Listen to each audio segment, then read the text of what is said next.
एक ही चीज जिस व्यक्ति के लिए पुण्य हो सकता है वो दूसरों के लिए पाप हो सकता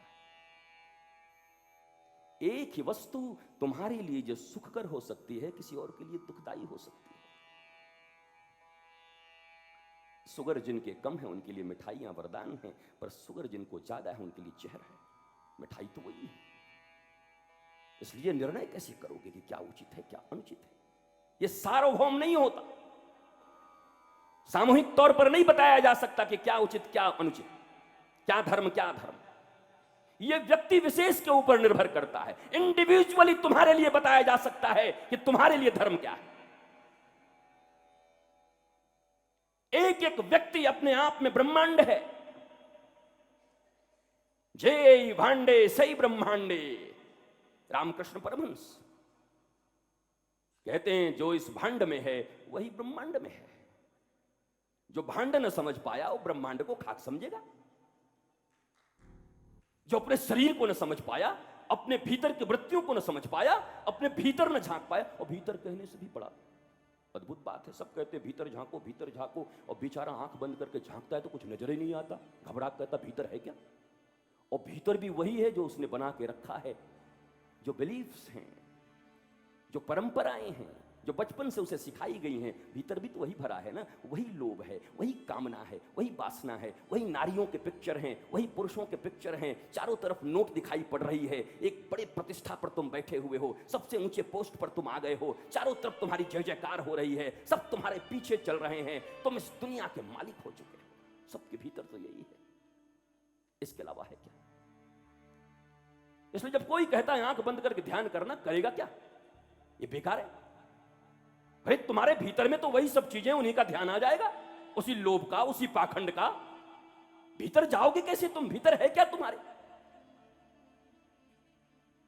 क्योंकि भीतर जो है वो तो दबा पड़ा है, गार्बेज में, कूड़े में है, तुम्हें पता ही नहीं।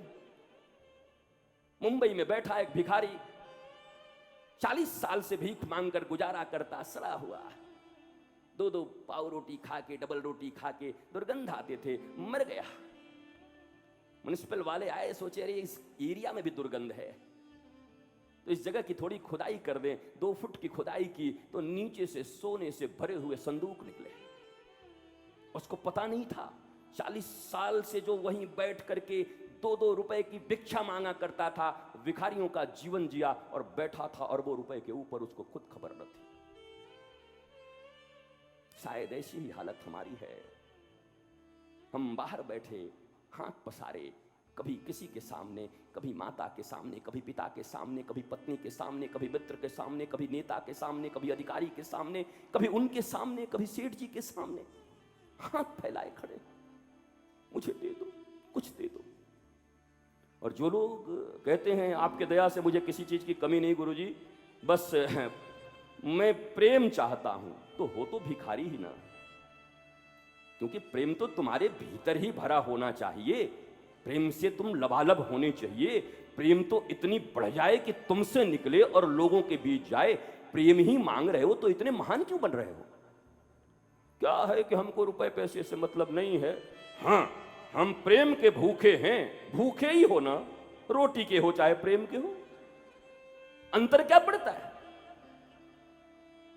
वरना उन परम प्रेममय की संतान होकर जो कहता है मम एवांश जीवलोके जीवभूत सनातन, ये 3रा दिन मैं बोल रहा हूं। ये मत समझना कि मुझे और श्लोक नहीं आते, पर मैं नहीं चाहता कि तुम संजय की तरह सिर्फ सुनो और लोगों को सुनाओ। मैं नहीं चाहता कि धृतराष्ट्र की तरह सुनो पर तुम्हारे पल्ले न पड़े, इंप्लीमेंट न करो। इंक्वायरी करने यहां मत आना, इंप्लीमेंट करना हो तो आकर बैठा करना। इंक्वायरी क्या करोगे?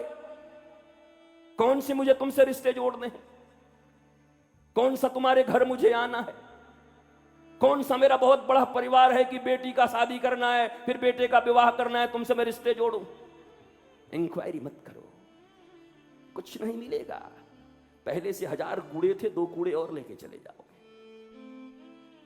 कोई बात हृदय में लग जाए, और लगती क्यों नहीं? जीवन के शाश्वत सत्य बोलने के बाद भी लगता क्यों नहीं? नहीं लगता तो ये बड़ी भयंकर बीमारी है। जिसको ये पता चल जाए कि मैं बीमार हूं, उसकी बीमारी को ठीक करने की 1000 दवाइयां हैं, पर जिसको पता ही न चले कि मैं बीमार हूं, उसको कौन ठीक करे।